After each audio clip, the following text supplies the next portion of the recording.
Hello बच्चों, हिंदी पाठशाला में आप सबका फिर से बहुत बहुत स्वागत है। हिंदी व्याकरण की इस कक्षा में आज हम चर्चा करेंगे विशेषण पर। तो आइए चल के मिलकर के सीखते हैं विशेषण। सबसे पहले हम लोग चर्चा करते हैं विशेषण एक्चुअल में है क्या। देखिए, विशेषण जो है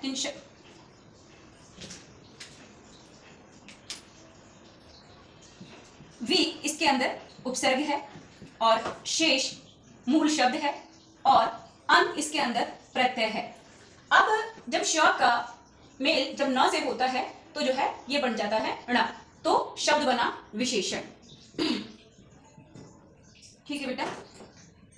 अब जो विशेषण का अर्थ है ये तो हुआ इसका विग्रह या विच्छेद, है ना। तो इसका जो विशेषण का अर्थ क्या है? विशेषण का अर्थ है विशेषता बताने वाला, विशेषता बताने वाला।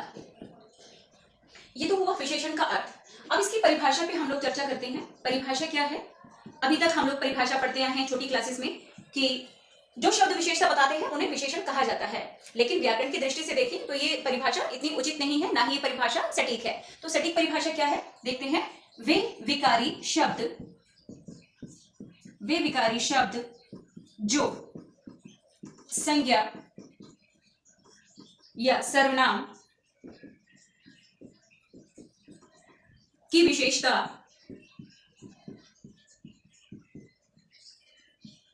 गुण संख्या मात्रा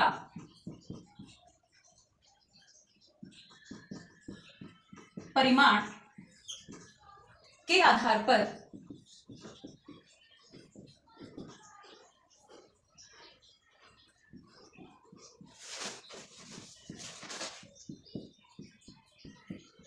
बताते हैं उन्हें विशेषण कहते हैं। तो ये तो है परिभाषा, यानी कि वे विकारी शब्द जो संज्ञा या सर्वनाम की विशेषता गुण संख्या मात्रा परिमाण आदि के आधार पर बताते हैं उन्हें विशेषण कहते हैं। अब बच्चों को कंफ्यूजन होगी कि ये विकारी शब्द क्या है ना। तो विकारी का मतलब होता है बेटा बदलाव, यानी कि परिवर्तन, यानी कि कुछ विकारी शब्द है, यानी वे शब्द जिनके अंदर कुछ बदलाव आ जाए, विकार आ जाए, है ना, परिवर्तन आ जाए, तो वो क्या है। तो बेटा जो विकारी शब्द 4 प्रकार के कहे गए हैं, देख लेते हैं। ये देखिए, विकारी शब्द 4 प्रकार के कहे गए हैं। कौन कौन से हैं? संज्ञा, सर्वनाम, क्रिया और विशेषण। ये चारों शब्द जो हैं क्या है? विकारी शब्द हैं। विकारी शब्द से हमारा मतलब क्या है कि वे शब्द जिनमें लिंग, वचन, काल, कारक, पुरुष और वाच्य के आधार पर जिनमें बदलाव आ जाए तो वे विकारी शब्द कहलाते हैं। यानी कि वाक्य में प्रयोग जैसे भी किया जाता है, यदि उसके अंदर हमने लिंग बदल दिया तो उसमें शब्द में परिवर्तन आ जाए। जैसे मैंने कहा राम दौड़ता है, नहीं सॉरी, राम महान है ना, राम महान है। तो यहां पे क्या है? राम क्या है? विशेष्य, राम विशेष्य है बेटा, और महान क्या है? इसका विशेषण है ना, इनके गुण के बारे में बता रहा है ना। लेकिन अगर मैं जो है ऐसे कर दूं कि सीता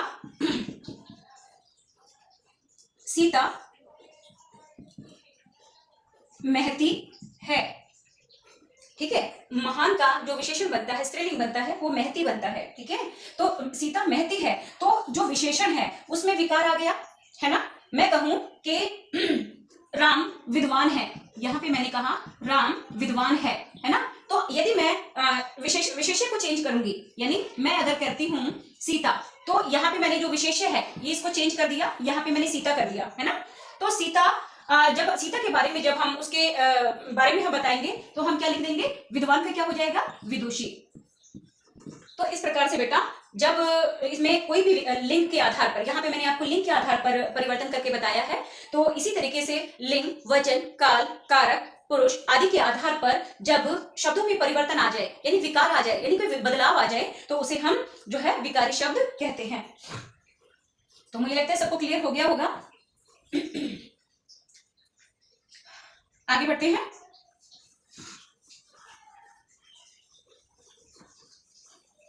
बहुत सारी परिभाषाएं उपलब्ध हैं किताबों में, लेकिन ये परिभाषा बच्चे अगर स्कूल लेवल पे तैयारी कर रहे हैं, यानी 6 to 10 तक के बच्चों के लिए भी ये परिभाषा बिल्कुल एप्रोप्रिएट है। और इसके अलावा जो किसी कॉम्पिटिटिव एग्जाम्स की तैयारी कर रहे हैं तो उनके लिए भी ये परिभाषा बिल्कुल एप्रोप्रिएट है। समझने के लिए आपको इस तरीके से थोड़ा डीप में पढ़ना ही पड़ेगा, अदरवाइज छोटी क्लासेस में भी चैप्टर में कॉन्सेप्ट क्लियर नहीं होते हैं और बड़ी क्लासेस में जाकर के फिर वो जो है हमारे लिए बहुत एक सिरदर्द बन जाता है, हम समझ नहीं पाते, उनको बार बार पढ़ते हैं। लेकिन अगर आप छोटी क्लासेस से ही अपना कॉन्सेप्ट क्लियर करके चलोगे तो आगे चल करके आपको आसानी रहेगी। अब बात करते हैं बेटा, ये तो था विशेषण का मैंने विकार परिवर्तन, यानी इसमें जब बदलाव आता है तो वो कैसे आता है। अब दूसरी बात हम करते हैं, परिभाषा को मिटा देते हैं।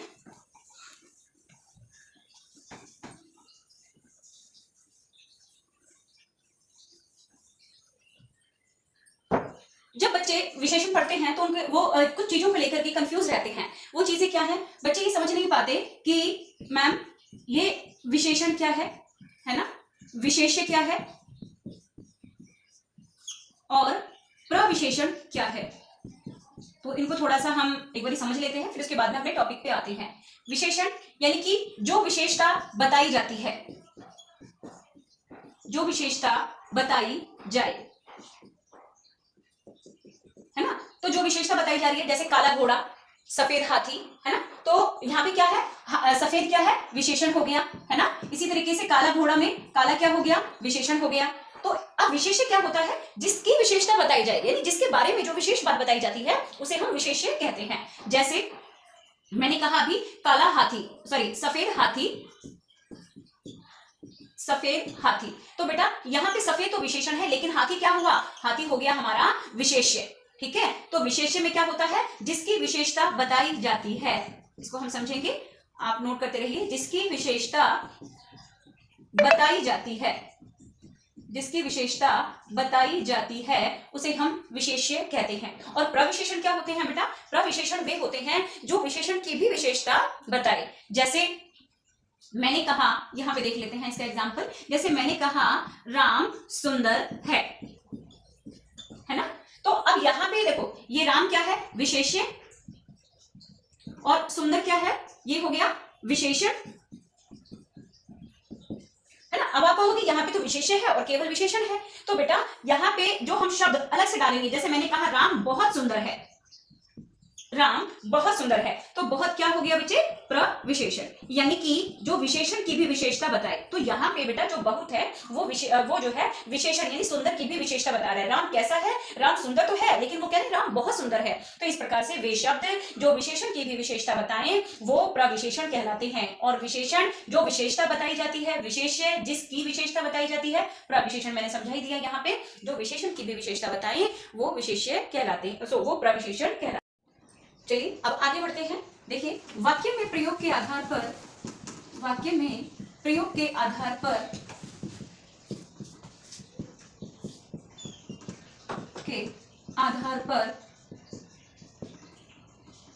विशेषण के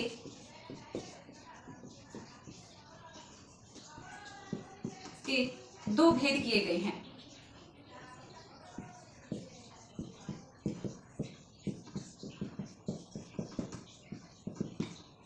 ठीक है, अब और दूसरा है शब्द की प्रकृति के आधार पर, शब्द की प्रकृति के आधार पर, इसके आधार पर हमने 4 भेद किए हैं और यहाँ पे हमने 2 भेद किए हैं। मैं बात कर रही हूँ विशेषण के भेदों की, यहाँ पे मैं लिखना भूल गई, ये है विशेषण के भेद। तो विशेषण के भेद हमने 2 प्रकार से किए हैं, एक प्रयोग के आधार पर और दूसरा शब्द की प्रकृति के आधार पर। तो सबसे पहले हम लोग देखते हैं कि प्रयोग के आधार पर जो है इसके भेद कौन कौन से हैं, कौन से 2 भेद हैं। तो बहुत ही आसान है ये, देखिए इसे हम कहते हैं विशेष्य विशेषण। जो पहला भेद है वो है विशेष्य विशेषण और दूसरा है विधेय विशेषण, विधेय विशेषण। इसे हम उद्देश्य विशेषण भी कहते हैं। उद्देश्य कुछ याद आ रहा होगा आपको, आपने पढ़ा होगा उद्देश्य क्या है, विधेय क्या है ना, सब्जेक्ट एंड प्रेडिकेट। चलिए, तो उसी के आधार पर उसी को समझना है कि जो है इसका प्रयोग हमने कैसे किया है। यानी कि जैसे पहले हम इसको समझते हैं कि विशेष्य विशेषण क्या है। देखिए, जब विशेषण पहले आ जाए, है ना, और विशेष्य बेटा बाद में आए, तो उसको हम जो है विशेष्य विशेषण कहते हैं। यानी वाक्य में जो प्रयोग, जहां जैसे इसका प्रयोग किया गया है, प्रयोग के आधार पर विशेषण के हमने दो भेद किए हैं। पहला है विशेष्य विशेषण, जिसे हम उद्देश्य विशेषण भी कह देते हैं, और दूसरा है विधेय विशेषण। ठीक है, तो विशेष्य विशेषण में क्या होता है बेटा कि हम विशेषण को पहले रखते हैं। यानी जैसे मैंने कहा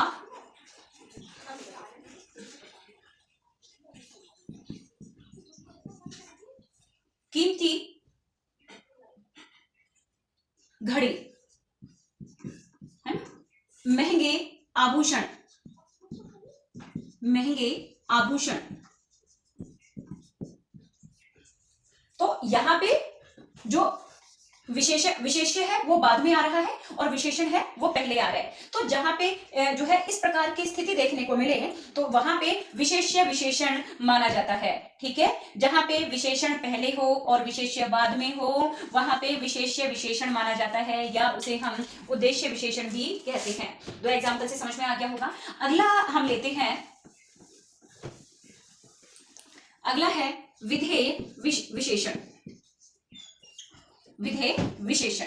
अब यहां पे क्या होगा, जैसे यहां पे जो विधेय है, विधेय आप लोग सब पहले पढ़ के आ रखे हो कि वाक्य में जिसके बारे में जो कहा जाता है, वाक्य में जिसके बारे में कहा जाता है वो उद्देश्य कहलाता है, और उसके उद्देश्य को छोड़ करके जो बच जाता है ना, वो क्या होता है, विधेय होता है। तो यहाँ पे हम क्या करेंगे, यहाँ पे हम पहले जो है मैंने जैसे ये कहा गुड़िया सुंदर है, यहां पे बेटा विशेष्य पहले आएगा।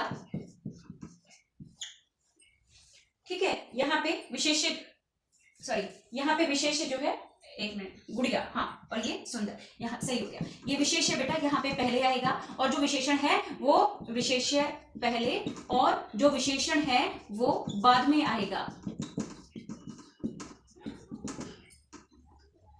हालांकि यहां से क्वेश्चंस कम पूछे जाते हैं, बट फिर भी जानकारी के लिए आपको पता होना चाहिए, क्योंकि कॉम्पिटिटिव एग्जाम्स में यहां से क्वेश्चंस पूछे जाते हैं। ठीक है, वाक्य में प्रयोग के आधार पर विशेषण के दो भेद किए गए हैं। पहली स्थिति बनती है विशेष्य विशेषण और दूसरी स्थिति बनती है विधेय विशेषण की। इसमें मैं एक और एग्जाम्पल ले लेती हूँ। जैसे मैंने कहा घोड़ा बलवान है, घोड़ा बलवान है।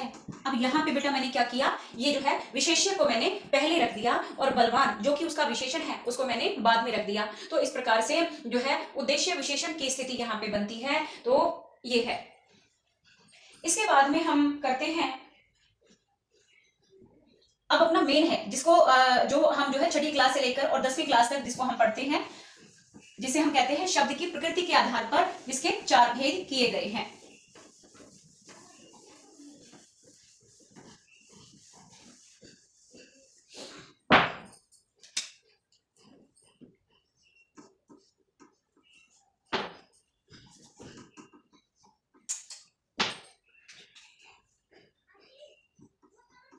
अब है शब्द की प्रकृति के आधार पर।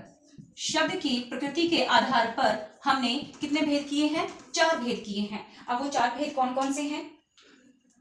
पहला है गुणवाचक विशेषण, गुणवाचक विशेषण। ठीक है, दूसरा है संख्यावाचक विशेषण, तीसरा है परिमाण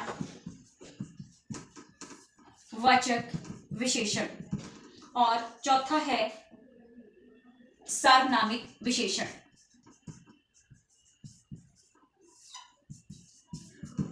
अरे मार्कर भी है। तो इस प्रकार से ये 4 भेद हैं, जो कि ये 6 से लेकर 10th तक, और उसके बाद में जो भी कॉम्पिटिटिव एग्जाम्स हैं वहां पे यहाँ से काफी क्वेश्चंस किए जाते हैं। और इससे पहले जो मैंने बताया है वाक्य में प्रयोग के आधार पर यहाँ से भी क्वेश्चंस किए जाते हैं। ठीक है, तो सबसे पहले हम चर्चा करते हैं गुणवाचक विशेषण की।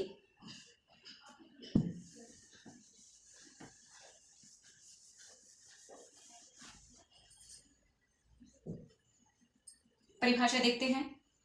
संज्ञा या सर्वनाम की गुण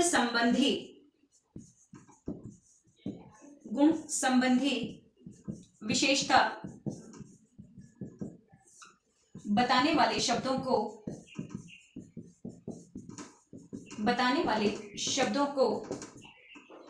गुणवाचक विशेषण कहते हैं। अब ये देखिए, अब गुण से मतलब बेटा हमारा केवल ये नहीं है कि उसकी जो है जो क्वालिटीज हैं है या उनकी जो विशेषताएं हैं यानी उनकी जो सकारात्मक पहलू हैं, है ना। तो गुण से मतलब केवल हमारा उनसे नहीं है, उनकी जो डिस्क्वालिटीज हैं, उनकी जो बुराइयां हैं, जो उनके दोष हैं, वो भी यहाँ पे आ जाएंगे। तो गुणवाचक विशेषण में कौन कौन सी चीजें आएंगी देख लेते हैं।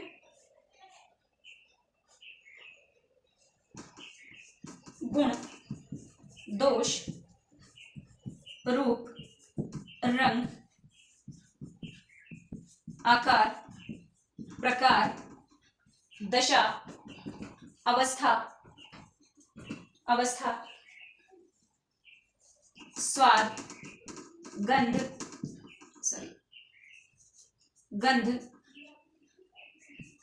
स्थिति, देश, काल,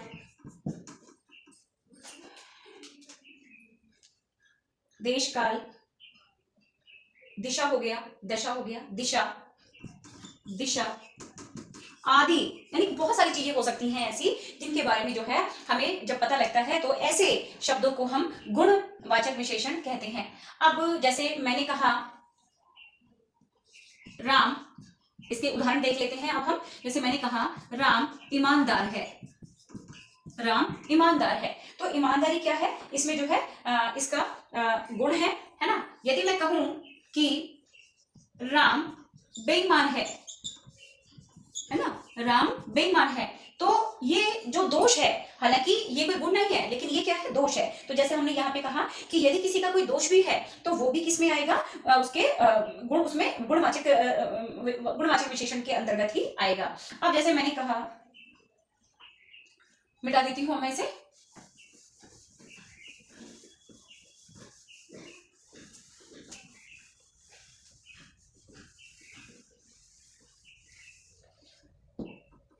और जैसे मैंने कहा इसमें कोई भी जैसे मैंने कहा कि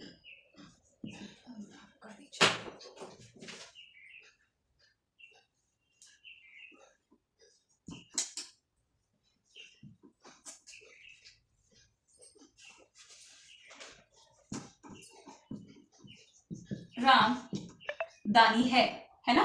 तो यहाँ पे बेटा गुणवाचक विशेषण में रामदानी है, सीता सुशील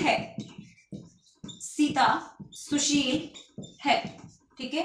मैंने कहा सीता गोरी है ना। राम सुशील है। तो इसमें बहुत सारे, यानी अगर कोई जैसे सच्चा है, कोई दानी है, कोई झूठा है गुण में, है ना, सच्चा है, कोई दानी है, कोई शूरवीर है, कोई सच्चरित्र है ना, कोई ईमानदार है, कोई बेईमान है ना, ये सारी चीजें इसके अंदर आ जाएंगी। किसी का टेस्ट, जैसे हमने पीछे पढ़ा कि स्वाद, गंध, यानी किसी का टेस्ट जो है खट्टा है, मीठा है, अम्लीय है, क्षारीय है, नमकीन है ना, कोई सुगंध है ना, जैसे कोई सुगंध है, कोई दुर्गंध है, तो ये सब इसके अंदर अंतर्गत आ जाएंगी। और दूसरी चीजें इसके अंदर, जैसे मैंने कहा कि कोई चीज, जैसे यह महल, यह महल नया है ना, यह महल नया है, तो नया हो गया, प्राचीन हो गया, ठीक है, ऐतिहासिक हो गया, है ना, ऐतिहासिक हो गया। तो इस प्रकार से ये जो शब्द हैं सभी, है ना, सभी गुणवाचक में आएंगे। ऐसा हो गया जैसे जापानी हो गया, है ना, रूसी हो गया, है ना, हिंदुस्तानी हो गया।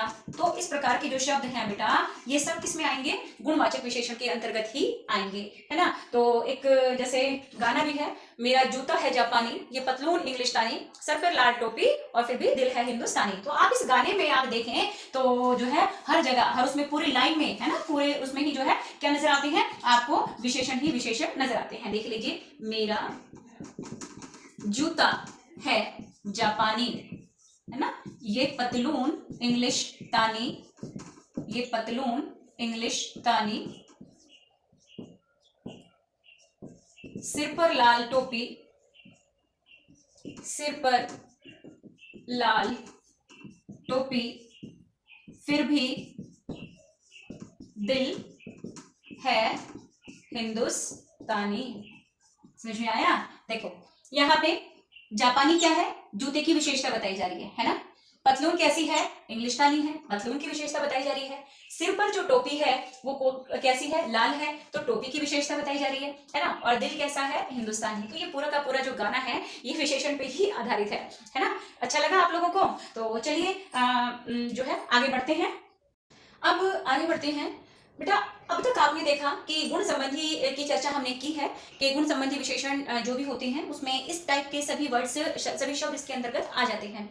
जब बेटा हम दो चीजों में कंपेयर, जब हम विशेषण पढ़ते हैं तो जब यानी कि कोई विशेष बात बताई जा रही है तो किसी के बारे में कोई विशेष बात बताते हुए हम जो है दो चीजों में तुलना भी करने लग जाते हैं, है ना। कि कई बार हम बिना तुलना किए केवल एक ही चीज को कह देते हैं कि ये सुंदर है ना। लेकिन कई बार मैं कहती हूँ, कई बार हम कहते हैं कि नहीं इससे ज्यादा ये सुंदर है ना। और कई बार हम कहते हैं ये सबसे सुंदर है। तो इस प्रकार से जब हम किन्हीं चीजों का तुलनात्मक अध्ययन करते हैं तो तुलनात्मक अध्ययन के आधार पर, यानी जब हम किसी की विशेषता बताते हैं तो किसी व्यक्ति में या किसी पदार्थ में जो मात्रा है ना, जो वो कम या ज्यादा हो सकती है। यानी किसी के अंदर कोई क्वालिटी ज्यादा हो सकती है, किसी के अंदर वो क्वालिटी कम हो सकती है, या किसी पदार्थ में, है ना। तो इस आधार पर विशेषण की तीन अवस्थाएं कही गई हैं। तो वो विशेषण की तीन अवस्थाएं क्या है उनको समझते हैं।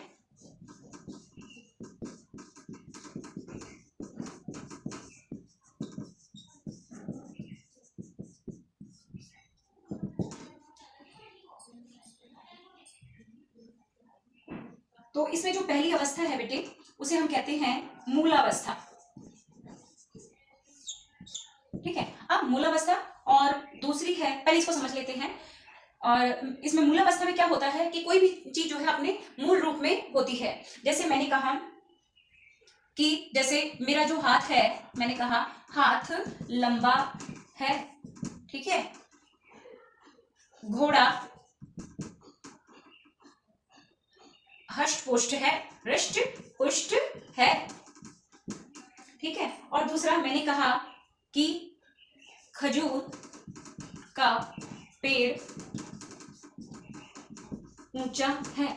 अब यहाँ पे जो है मैं कोई भी कंपैरिजन तो नहीं कर रही हूँ, लेकिन मैं क्या कह रही हूँ, मैं जो है विशेषता बता रही हूँ। यहाँ पे मैं हाथ की विशेषता बताई है, यहाँ पे मैंने घोड़े की और यहाँ पे खजूर के पेड़ की विशेषता मैंने बताई है। तो जहाँ पे मूलावस्था हम किसको कहते हैं, जहाँ हम किसी भी चीज में जो है कंपेरिजन यानी तुलना नहीं करते हैं, शब्दों को उसके मूल रूप में प्रस्तुत करते हैं। जैसे मैंने हाथ को, किसी भी पदार्थ को या किसी वस्तु को, किसी व्यक्ति को उसके मूल रूप में प्रस्तुत करते हैं। जैसे मैंने कहा हाथ लंबा है ना। मैंने कहा घोड़ा तंदुरुस्त है या हष्ट पुष्ट है, ठीक है। खजूर का पेड़ ऊंचा है, मैंने ये नहीं कहा कि सबसे ऊंचा खजूर का पेड़ है ना।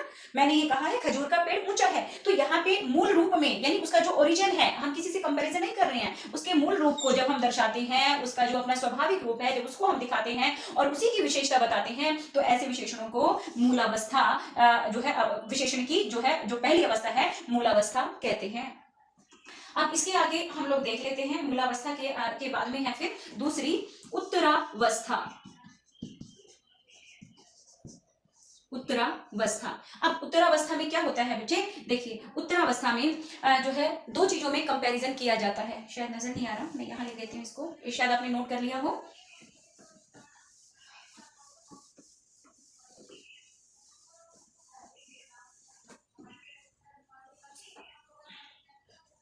यहाँ पे लिख देती हूँ मैं, ये है बेटा उत्तरावस्था, ठीक है। उत्तरावस्था ये है इसकी दूसरी अवस्था। उत्तरावस्था में क्या होता है, जब हम दो चीजों को कंपेयर करते हैं, है ना, दो चीजों की जब हम तुलना करते हैं। जैसे मैंने कहा सीता से सुंदर रीता है, सीता से सुंदर रीता है। तो यहाँ पे हम किसका कंपैरिजन कर रहे हैं, सीता में और रीता में हम कंपैरिजन कर रहे हैं, ठीक है। जैसे और देख लो एक एग्जांपल, राम से श्याम सुंदर है। तो यहाँ पे कंपेयर तुलना करने के लिए हम किस का प्रयोग कर रहे हैं, से का। ऐसे ही हम एक और एग्जांपल लेते हैं, मैंने कहा राम की अपेक्षा श्याम अच्छा है ना। तो कंपैरिजन करने के लिए हमने किसी शब्द का इस्तेमाल किया, अपेक्षा। तो इस प्रकार से जो है उत्तरावस्था, यानी कि जहां पे हम जो है एक चीज को दूसरी चीज से ज्यादा अच्छा बताते हैं, ज्यादा बेहतर बताते हैं, ऐसे शब्दों को हम विशेषण की दूसरी अवस्था में रखते हैं, जिसे हम उत्तरावस्था कहते हैं। अब बेटा इसके बाद में है तीसरी अवस्था, जिसे हम कहेंगे उत्तमावस्था।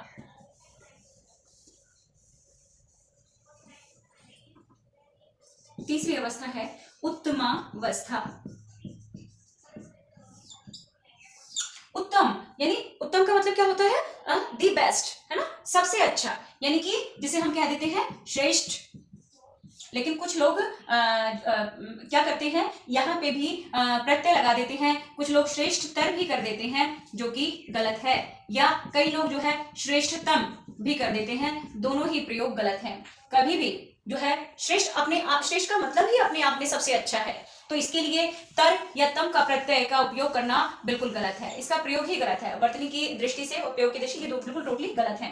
यदि आपको इसी को थोड़ा सा और अच्छा बताना हो तो हम यहाँ पे क्या लगा सकते हैं, सर्व लगा सकते हैं, ठीक है, हम सर्वश्रेष्ठ कह सकते हैं, लेकिन ये कहना कि ये श्रेष्ठतर है, ये श्रेष्ठतम है, ये दोनों ही प्रयोग गलत हैं। समझते हैं इसको? तो जहां पे उत्तमावस्था में क्या होता है, जब बहुत सारे पदार्थों में से किसी एक को अच्छा बताना हो, तो वहां पे विशेषण की कौन सी अवस्था होती है, उत्तमावस्था होती है। तो लिख लेंगे, जब बहुत से या बहुत सारे पदार्थों में से किसी एक को सर्वश्रेष्ठ यानी सबसे अच्छा, सर्वश्रेष्ठ बताना हो, तो वहां पे विशेषण की तीसरी अवस्था उत्तमावस्था होती है। अब आगे बढ़ते हैं हम नेक्स्ट पॉइंट की तरफ, जिसे हम कहेंगे संख्यावाचक विशेषण।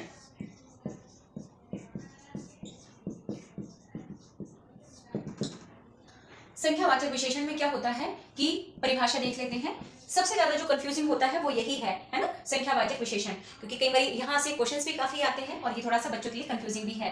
तो वे शब्द जो संज्ञा या सर्वनाम की संख्या संबंधी विशेषता बताते हैं, विशेषता बताते हैं, क्या कहे जाते हैं, संख्यावाचक विशेषण कहे जाते हैं।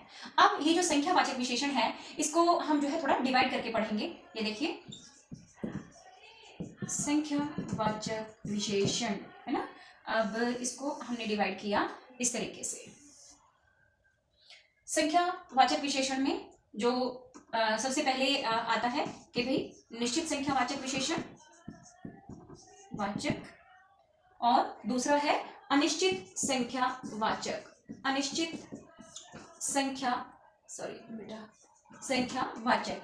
अब संख्यावाचक विशेषण के दो भेद हैं, निश्चित संख्यावाचक और अनिश्चित संख्यावाचक। निश्चित संख्यावाचक परिभाषा आपको पता ही है कि वे शब्द जो संज्ञा या सर्वनाम की निश्चित संख्या का बोध कराते हैं, उन्हें हम निश्चित संख्यावाचक विशेषण कहते हैं, है ना। ये परिभाषा बहुत सिंपल सी है। अब निश्चित संख्यावाचक में भी फिर से दो भेद किए गए हैं।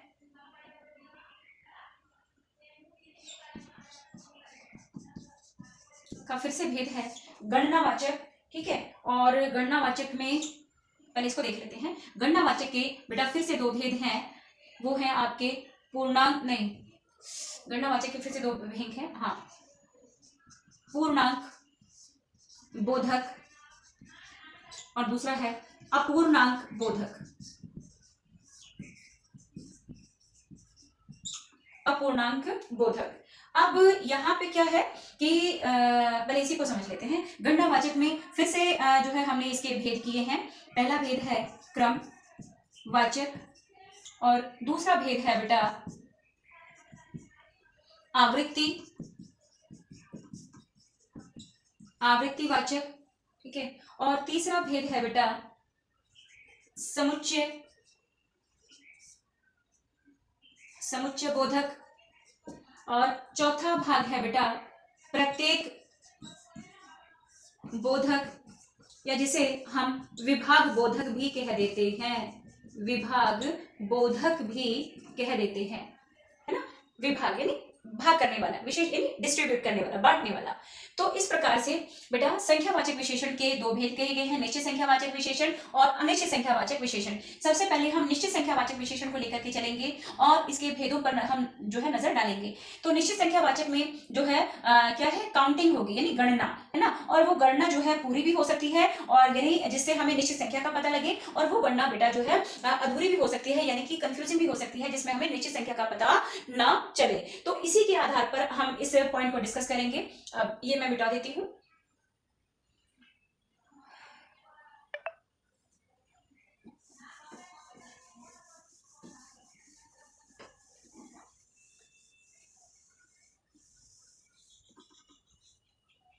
अब गणनावाचक में बेटा सबसे पहले हम लेते हैं पूर्णांक बोधक।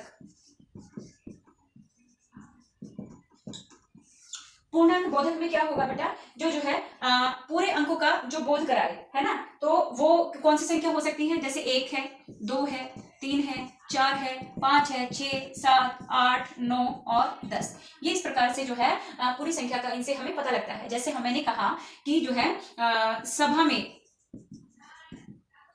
7 आदमी थे, सभा में 7 आदमी थे, तो यहाँ पे हमें 7 से जो है एक पूरे अंक का पता लग रहा है ना, कि जो है निश्चित, और हमें निश्चित का भी पता लग रहा है। निश्चित के हम जो है 7 आदमियों के ही बारे में बात कर रहे हैं। तो पूर्णांक बोधक में जो है इनमें से कोई भी संख्या यदि आती है तो वो जो है पूर्णांक को दर्शाती है। ठीक है, यदि मैं कहूं कि कक्षा में 40 विद्यार्थी थे, ठीक है, तो यहां से हमें क्या पता चल रहा है कि कक्षा में जो है निश्चित ही एक जो है 40 विद्यार्थियों की बात चल रही है, यानी कि निश्चित संख्या की यहाँ पे बात चल रही है। तो इस प्रकार से ये पूर्णांक बोधक कहे जाएंगे। तो आगे देखते हैं, अब हम लोग अब बात करते हैं अपूर्णांक की। अपूर्णांक में क्या होता है, यहाँ देख लेते हैं, इसको मिटा देते हैं। अपूर्णांक बोधक में जो है पता लगता है कि जैसे 1.25, 1.5, आधा, पौना, 2.5, इसको कई जगह पे 2.5 भी बोला जाता है, दोनों ही सही हैं, ठीक है, 1.5, है ना।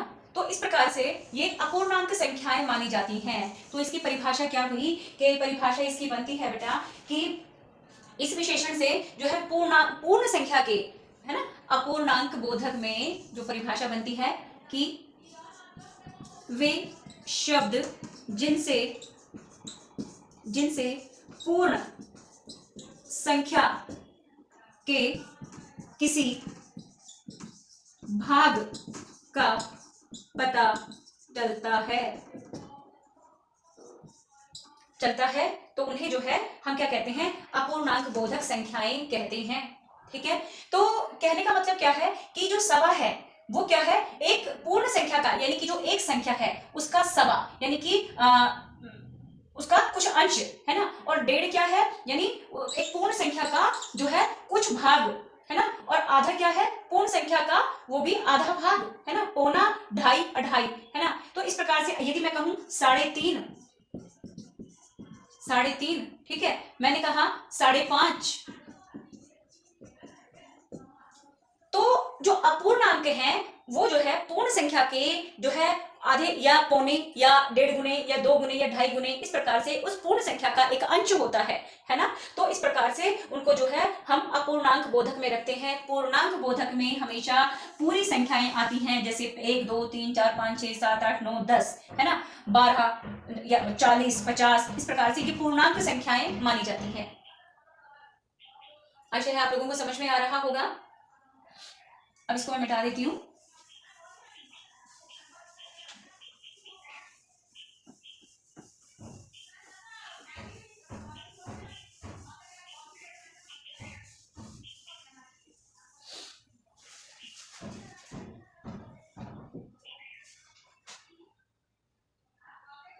अब इसके बाद में जो है निश्चित संख्या के बारे में हमने पढ़ा कि किस प्रकार से पूर्णांक संख्याओं के दो भेद किए गए हैं, निश्चित पूर्णांक और अपूर्णांक। अब जो है हम इसके आगे के क्रम के बारे में पढ़ते हैं। क्रमवाचक जो है क्रमवाचक में क्या होता है, यानी कि सीरीज दर्शाता है, श्रृंखला दर्शाता है। जैसे 1 by 1, जैसे मैंने कहा पहला, दूसरा, तीसरा, चौथा, ठीक है, पांचवा, छठा, सातवां, आठवां। तो इस प्रकार से जो क्रम दर्शाए तो वो क्रमवाचक की कैटेगरी की श्रेणी में आता है। जैसे मैंने कहा राम आगे से पहले स्थान पर है, ठीक है, राम आगे से पहले स्थान पर है।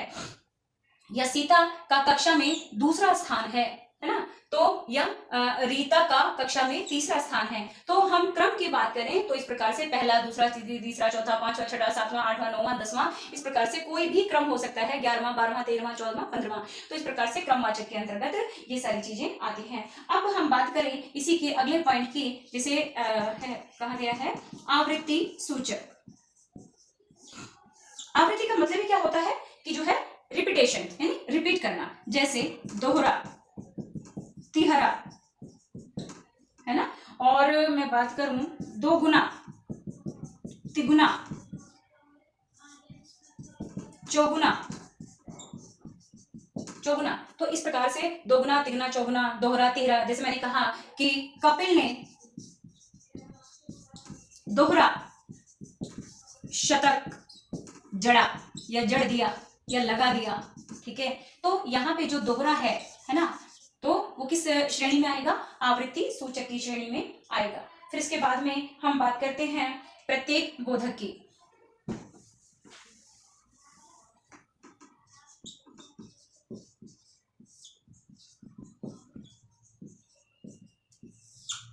प्रत्येक बोधक में क्या होता है कि यहाँ पे जो है जैसे बात आती है डिवाइड करना, यानी बांटना। प्रति नाम से क्या है, प्रति जमा में एक, है ना। प्रत्येक कैसे बना है शब्द, प्रति जमा में एक।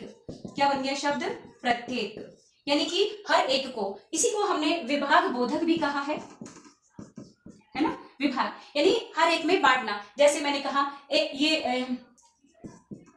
ये चॉकलेट, ये चॉकलेट हर एक को दे दो, ये चॉकलेट हर एक को दे दो, ठीक है। सभी बच्चों को लड्डू दे दो, सभी बच्चों को लड्डू, सभी बच्चों को लड्डू दे दो। तो इस प्रकार से यहाँ पे जो प्रत्येक बोधक है वहां पे जो है इसी प्रकार से चीजें आती हैं। जैसे हर एक है, प्रत्येक है, तो एक एक को या दोनों को, तीनों को, ऐसे भी आ सकता है। जैसे दो दो को, है ना, दो दो को या तीन तीन को, चार चार को। तो इस प्रकार से जब शब्द आए या इस प्रकार के कोई सेंटेंस आपको वाक्य आपको देखने को मिले तो वो प्रत्येक बोधक की श्रेणी में जाएंगे। इसके अलावा ये भी आ सकता है, देखिए, दोनों, चारों, छहों, सातों, आठों, ठीक है। जब हम कहें कि ये चीजें जो है चारों में बांट दो, यानी कि चारों में, यानी हर एक को, चारों को ये चीजें दे दो। ये चीजें छहों में बांट दो, यानी कि छहों को, यानी सभी को, प्रत्येक को, है ना। सातों में बांट दो या आठों में बांट दो। तो इस प्रकार से जो भी 7 बच्चे हैं या 7 युवक कोई भी हैं, तो हर एक को ये चीज मिलनी चाहिए। तो इस प्रकार से जब इस प्रकार की जो संख्या आती है तो उनको हम रखते हैं आवृत्ति सूचक की श्रेणी में।